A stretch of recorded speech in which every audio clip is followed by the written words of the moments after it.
Right. Krishnaveni గారు join అయ్యారు Janasena party నుంచి. కృష్ణవేణి గారు నమస్కారం. నమస్తే సార్. Right madam. మీకు అలాగే ఏబిఎన్ వీక్షకులకి, లక్ష్మణ్ గారికి, రఫీ గారికి కూడా నమస్కారం అండి. తర్వాత ఏంటి కృష్ణవేణి గారు మీరు అబ్జర్వ్ చేసింది అంటే దీంట్లో ఈ పిన్నెల్లి సోదరులు సుప్రీంకోర్టు ఇచ్చిన ఆదేశాల మేరకు లాస్ట్ డే ఈరోజు సో లొంగిపోయారు. ఇదంతా ఈ విధంగా ప్రాసెస్ జరుగుతుంది. మరి ఈ విడుదల రజని హడావిడి ఎందుకు, దేనికి?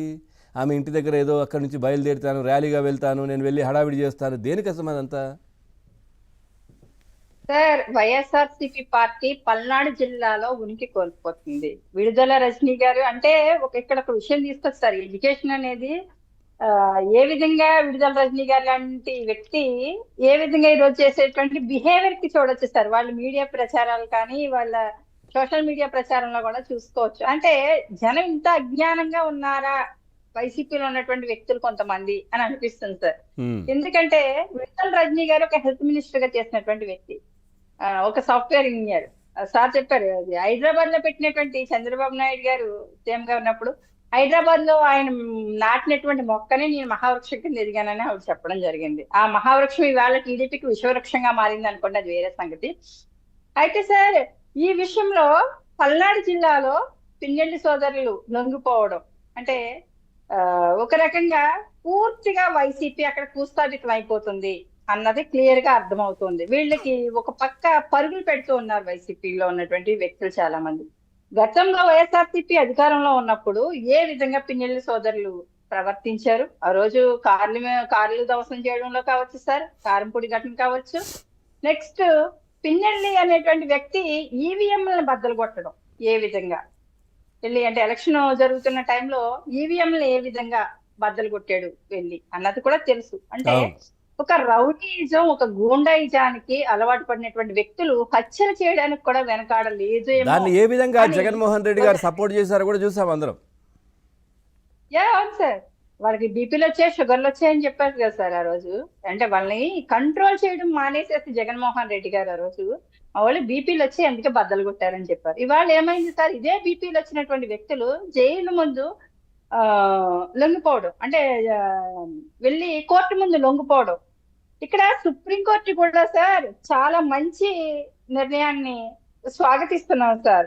కొన్ని విషయాల్లో అయితే ఇంకా సుప్రీంకోర్టు కూడా పల్నాడు జిల్లాలో ప్రజలు న్యాయ హక్కుల పరిరక్షణ కోసం సుప్రీంకోర్టు ఈ రోజు ఒక ఆశాదీపంలా నిలిచిందని చెప్పొచ్చు సార్. అంటే పిన్నెల్లి లాంటి వ్యక్తులు, పిన్నెల్లి రామకృష్ణారెడ్డి గారు కానీ, ఈ వాళ్ళ సోదరులు కానీ, వెంకటరెడ్డి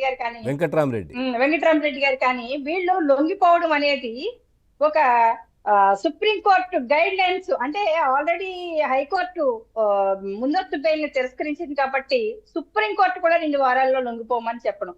అంటే ఇక్కడ కోర్టు ఇచ్చినటువంటి దాన్ని గౌరవించి వచ్చారు అని అయితే మరి చూడాలి. అది కానీ ఖచ్చితంగా ఇంకా విధిలేని పరిస్థితి, ఇంకేం చేయలేము మనం. ఎక్కడికి వెళ్ళినా కానీ మనల్ని లోపలేయడం పక్కా ఖాయం అని డిసైడ్ అయిపోయి వాళ్ళు వచ్చి లొంగిపోయినట్టుగానైతే తెలుస్తుంది. ఎందుకంటే లాస్ట్ టైం మనం చూసాం, ఆ వెంకటరామరెడ్డి గారు ఎన్ని రోజులు, ఎన్ని నెలల పాటు ఆయన అప్స్కాండ్ అయిపోయి తప్పించుకుని తిరిగారు. ఎక్కడ కూడా దొరకలే, పోలీసులకు దొరకలేదు, ఎవరికి దొరకలేదు. సో అట్లా ఇక్కడ విధిలేని పరిస్థితి, ఇంకా మనం ఏం చేసినా కానీ ఇంకా కాదు, ఖచ్చితంగా లొంగిపోతేనే బెటర్ అనే ఉద్దేశంతో వాళ్ళు వచ్చినట్టుగా అనిపిస్తోంది.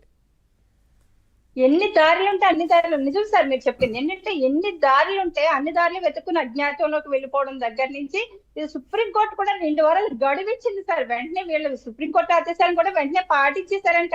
కానీ ఇలాంటి జంట హత్యల కేసుల్లో ప్రథమ ముద్దాయిలుగా కనిపిస్తున్నటువంటి ఈ వ్యక్తులు గతి లేక సుప్రీంకోర్టు ఆదేశాలు పాటించక తప్పని పరిస్థితుల్లో ఈ రోజు వెళ్ళి లొంగిపోవడానికి వెళ్తూ ఉంటే, విడుదల రజనీ గారు లాంటి వ్యక్తులు కావచ్చు, అక్కడ ఉన్నటువంటి కొంతమంది వైసీపీ నాయకులు కావచ్చు, మాకు ముందస్తు అరెస్టులు ఇచ్చారు, మేము వెళ్ళి ఇలా ఆపేస్తాం అలా ఆపేస్తాం అని చెప్తున్నారు సార్. నిజంగా రఫీ గారు చెప్పినట్టు సుప్రీంకోర్టు ముందు చేయాలి, మేము వెళ్ళి ధర్నాలు అయ్యిందంటే ఆ రోజు నెల రోజులు కూటమి ప్రభుత్వం వచ్చి పరిపాలన మొదలు పెట్టక ముందే జగన్మోహన్ రెడ్డి వెళ్ళి రాష్ట్రపతి పరిపాలన విధించాలని ఆ రోజు ఢిల్లీలో ఎలా చేశాడో, విడుదల రజనీ గారు కూడా ఇలాంటి నేరస్తులను కాపాడుకోవడం కోసం వెళ్ళి సుప్రీంకోర్టు ముందు మీరు ధర్నాలు చేయండి.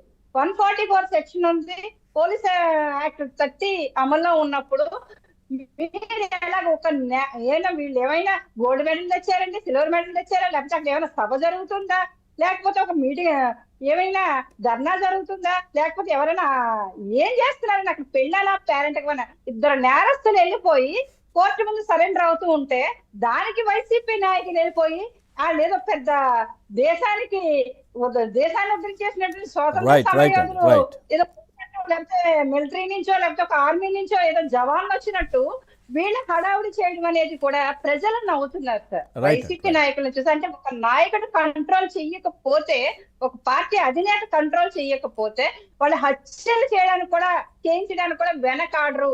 ఈరోజు పిన్నెల్లి సోదరుని దాన్ని ఒక్కసారి పరిశీలిస్తే వైసీపీ నాయకుల్లో చాలా మంది ఆవేశపరులు ఉన్నారు, కొంతమంది వాళ్ళందరూ కూడా